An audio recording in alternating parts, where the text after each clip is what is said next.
everybody, welcome to episode 162 of Build That House With Me. I'm Jim. For those of you that have come back, thank you very much. I'm building this big house and I'm on year 6 by myself, having a good time. Today, working on a few different things. I don't know if you guys recall, I made a door from spruce and fir, alternating strips to save money. So I went to the door place, I bought a frame separately, I put it in, and I hung the door, and here's the door, and sorry about the film job there, it has been a nightmare. It has been an absolute nightmare. Essentially, because the wood is so soft, when I stained it, showed every scratch and abrasion. In hindsight, I would do it differently. Right, so originally it was a butcher block kind of thing. I thought, oh, that's kind of kitchen-esque. It'll be nice. And then it kind of looked really kind of cheap and homemade. So I thought, all right, well, we'll stain it black. So it's been a nightmare. So now I've literally stained it and sanded it 4 times. I'm slowly making progress on getting this thing kind of done. What I'm gonna do now, I just restained it again, and I'm gonna sand it with 600 grit sandpaper very lightly and stain it one more time tomorrow, and then put a coat of polyurethane on it. And then, if we don't like it later, down the road I can replace it with a manufactured door. So you live and learn, you find out new ways of doing things, and the key is to never give up. Just keep trying and try not to, sell yourself short and be satisfied with a product you're not happy with, because you got to live with it. So always shoot for the best I can possibly do, and that's never really good enough. But I'm dealing with so many different things, right? That's the issue. I'm not a specialist. Most people that work in trade specialize in electricity, in plumbing, in concrete, in framing, in roofing, in cabinetry, floor moldings, finishing, drywall. I'm kind of like, well, what's the old saying? Master of none? I'm a jack of all trades, but a master of none. It is what it is. I do the best I can. Doing some electrical right now, drilling some holes, making it happen. Welcome to episode 162. Let's go. All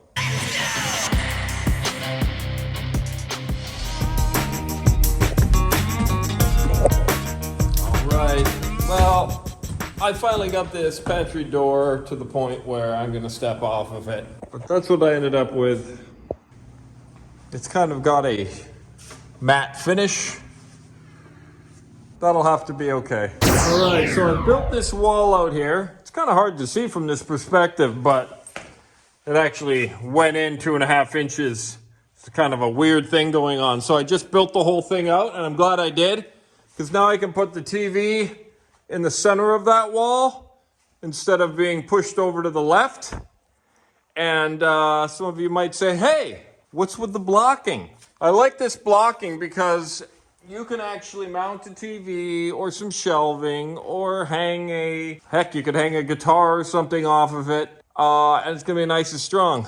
It also gives the wall some rigidity. So this project is just about buttoned up, and then we're gonna move on to some other stuff. But I'm just finishing off some projects lately. The big one being the front deck. This wall was pretty quick. Then we're gonna drill some holes for the thermostat wires, and that'll be in the next day or 2. So I was just sitting here looking at my stairs, and I have a pretty good eye, and I noticed that the landing is leaning down, and I put a level on it here, and oh my goodness, this is literally out 1.5 inches. I'm not that bad of a carpenter. Something shifted or something happened, but I'm embarrassed and horrified. So I'm gonna have to take the Sawzall and cut these nails here everywhere it's attached, get a floor jack or something, jack it up level, and then refasten it. I can't believe it. Not an easy thing to do, really. Yeah, that's some crazy stuff. Put a car jack in here. Jacked it up, bro. So I'm gonna nail the hell out of it. No idea what happened. I'm not that bad of a carpenter. I would never ever mount that This landing, not level. That is just not me, bro. I double, triple, quadruple check things when I do it. Plus, I have a micrometer eye. I can see things out of level or plumb from a mile off. Let's take a look at what we got. All right, there, it's fixed. I have no idea how that happened. Bubble in the middle of the lines.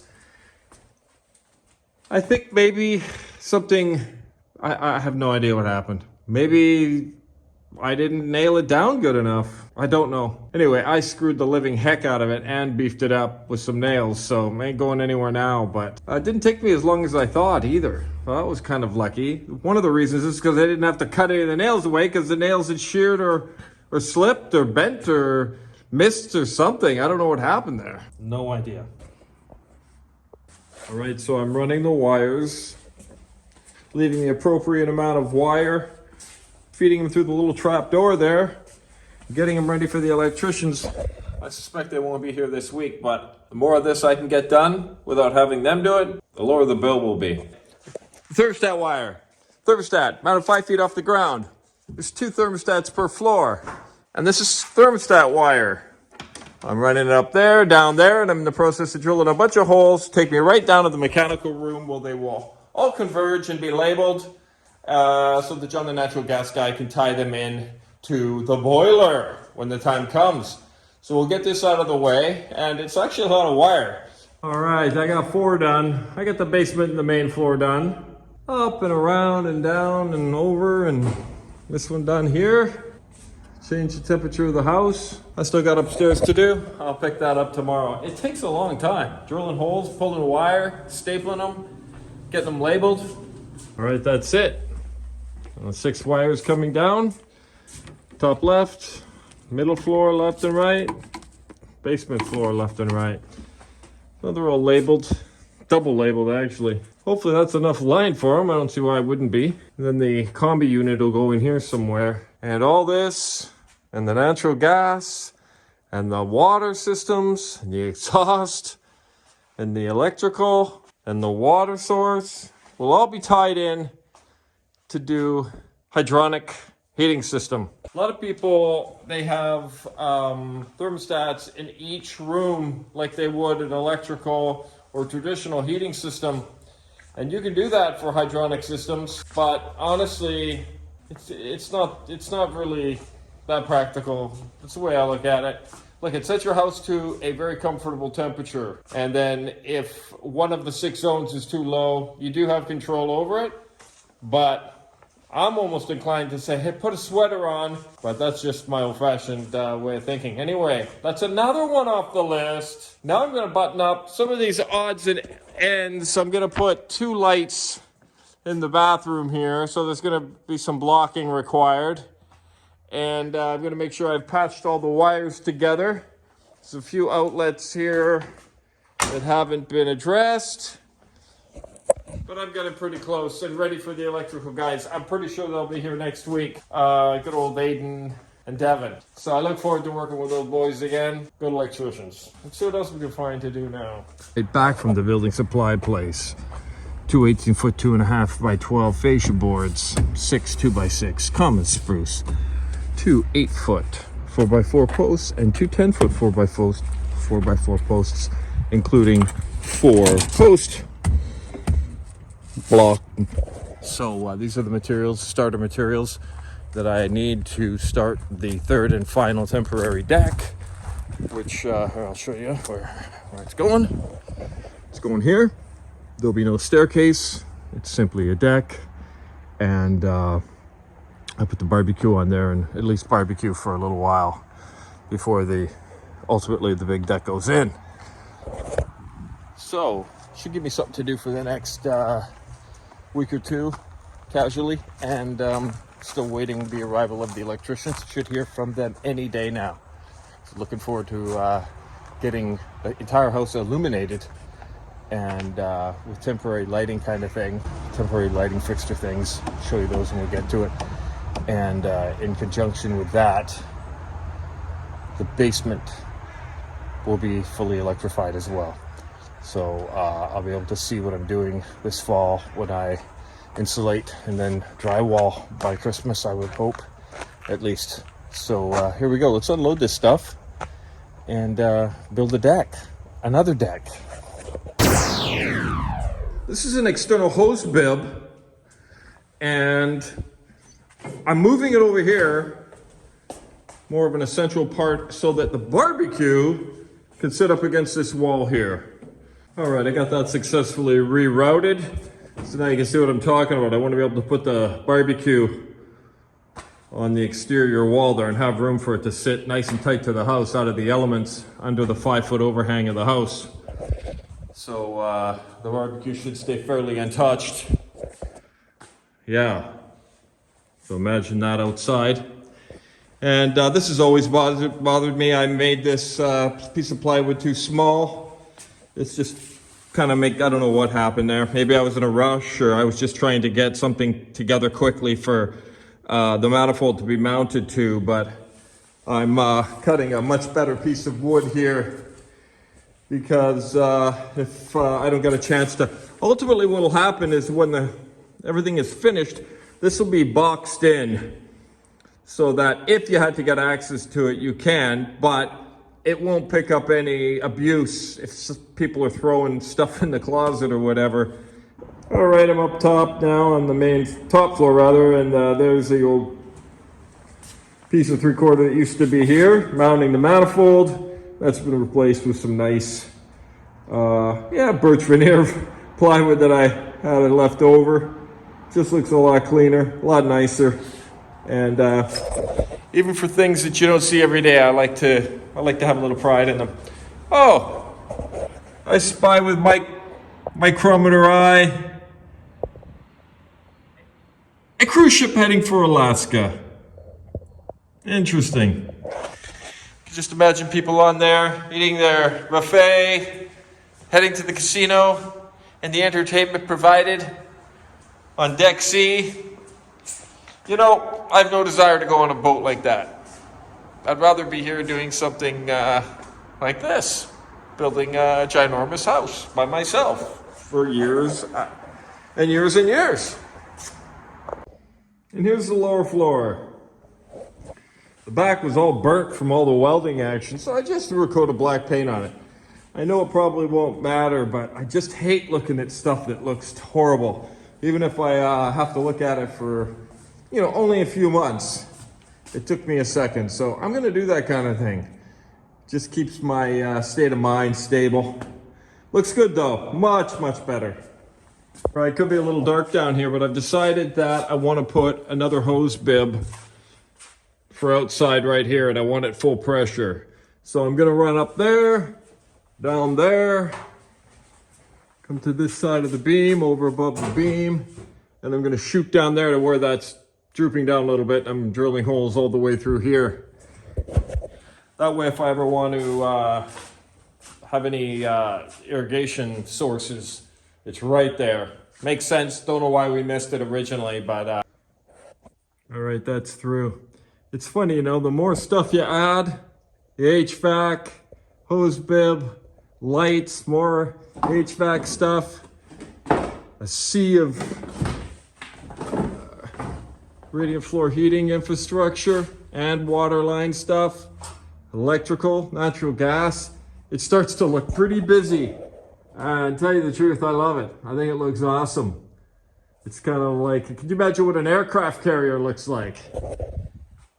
It'd just be an insane amount of wires everywhere and pipes. And anyway, that's what makes a house go. It's all these things you need, and they got to get to the location somehow. It's all manual. And there's a thermostat wire too that I didn't even mention. I put that in last week. Lots of different things going on in a house. And this will make all 4 external hose bibs full pressure. And that's nice for a lot of different reasons. It's a feature. I think it's a feature. So there it is. Gonna run it along there. That joist down and out the wall, baby.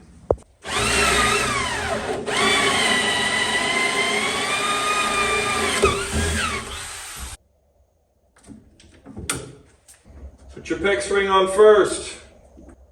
It's harder than it looks because you got to get it right centered. You want a good crimp.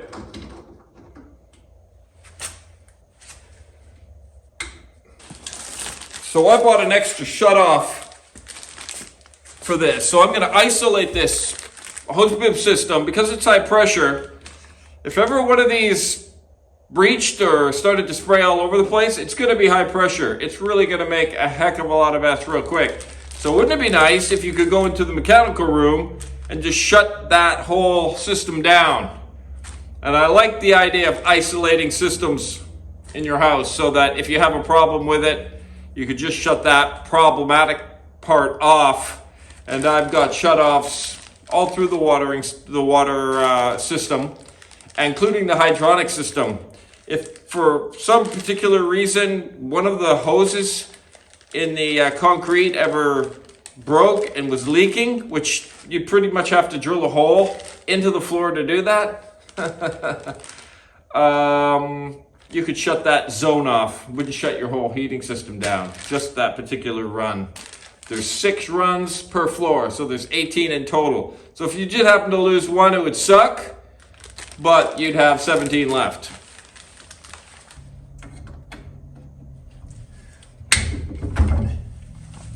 Just gonna plug this off until I get the copper work done. That's another reason why I'm putting a shutoff for this whole system, because I pressure tested the whole system and it wasn't leaking. Well, I've done 1, 2, 3, 4, 5, 6, 7, probably a dozen crimps since then.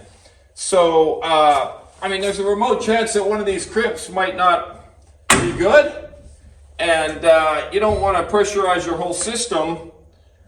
So with that separate shutoff, I can, if there is a leak on this new work that I've done after the test, I can shut it down and fix it. All right, jumping on the third and final temporary deck. It will look like this, but it's going here. It's going to be 12 feet long. I moved that hose bib over, as you know, to fit the barbecue in there for storage. So here we go. Got to tell you, I'm feeling getting a little hard to get motivated these days because it's warm and I've done a ton of stuff this year. If you review what I've done in 26, you'd think, and psychologically you think, oh, I should get some kind of relief or a break, but huge amount of work that it's never over. So when you finish a big project like the front deck, that was 7 weeks, you just move right along to the next thing unceremoniously. You kind of almost want like some kind of like a break or something. Mounting these blocks. Are you sitting comfortably? Then we've begun. Well, it's coming along. It's actually going to be a pretty darn good sized deck, so you might even be able to sit out there and chill in the shade on the back side here. And things are going pretty darn smoothly. Let's have a deck.